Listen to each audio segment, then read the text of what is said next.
नमस्कार साथियों। आज आपको दो स्त्रियों की कहानी सुनाता हूँ। एक है पूर्वी महतो और दूसरी है रत्ना देवनाथ। संयोग से दोनों बंगाल की हैं। एक मिदनापुर जिले में एडिशनल डीएफओ हैं और दूसरी बंगाल विधानसभा की सदस्य हैं। मिदनापुर जिले के लालगंज आदिवासी क्षेत्र में एक परंपरा है जिसमें आदिवासी परंपरागत हथियार लेकर निकलते हैं और हजारों बेगुनाह पशु पक्षियों को मार डालते हैं। पूर्वी महतो जंगल के अधिकारी थी। वह बहुत परेशान हुई। उसने पहले आदिवासियों के बीच जागरूकता फैलाई।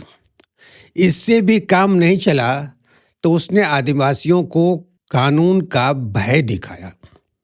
लेकिन वर्षों बरस से पशु पक्षियों को मारने की परंपरा चली आ रही थी। आदिवासियों ने कानून के सामने झुकने से इनकार कर दिया।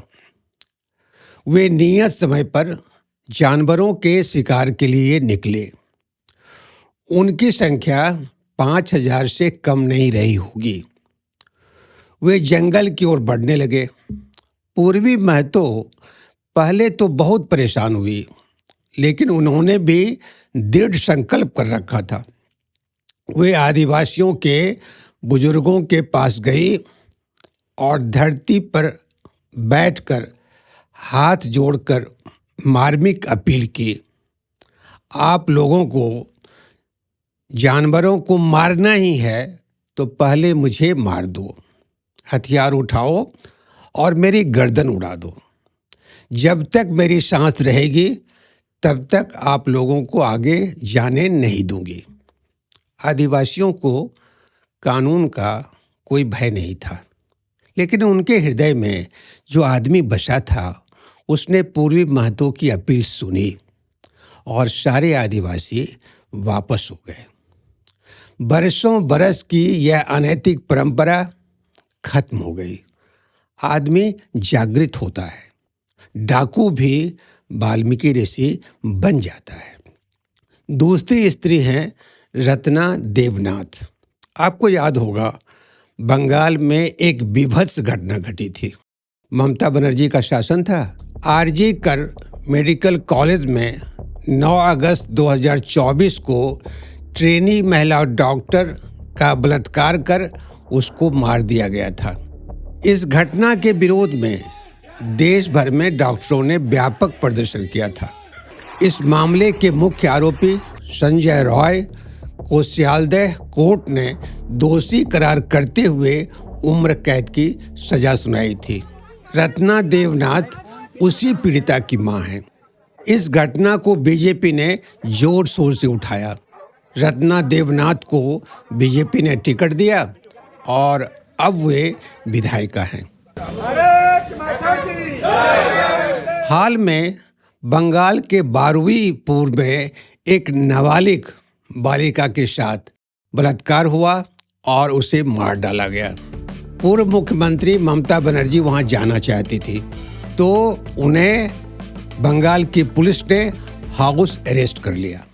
रत्ना देवनाथ उस बेटी की मां हैं जिसे दरिंदों ने नोच नोच कर मार डाला था। चुनाव में जोर शोर से प्रचारित किया गया था कि 7 दिनों के अंदर पीड़िता को न्याय मिलेगा, लेकिन 2 महीने बीत गए, उस पर कोई कार्रवाई नहीं हुई। सबसे दुखद अध्याय यह है कि पीड़िता की मां रत्ना देवनाथ अब विधायिका बन गई है और बारुईपुर दुर्घटना के लिए ममता बनर्जी को कोस रही है।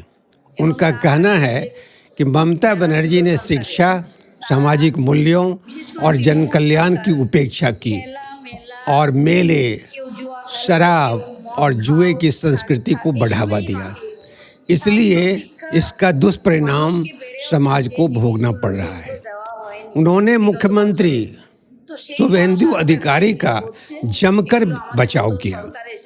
सत्ता का एक चरित्र होता है, लेकिन यह चरित्र सत्ता में बैठे लोगों पर निर्भर करता है। पूर्वी महतो भी सत्ता में हैं और रत्ना देवनाथ भी। पूर्वी महतो आदमियत जगाने में सफल रही और रत्ना देवनाथ धुआं उगल रही है। रत्ना देवनाथ को औरतों की मुखर आवाज़ बननी थी, लेकिन सत्ता में खो गई। हम सब समाज में रहते हैं, पद चाहे हो या ना हो, लेकिन हर वक्त आदमी की सत्ता बड़ी होती है। आप जहाँ भी रहें, आपके अंदर का आदमी जीवित रहेगा, तभी सत्ता भी अच्छी होगी और समाज भी बेहतर होगा। आज इतना ही।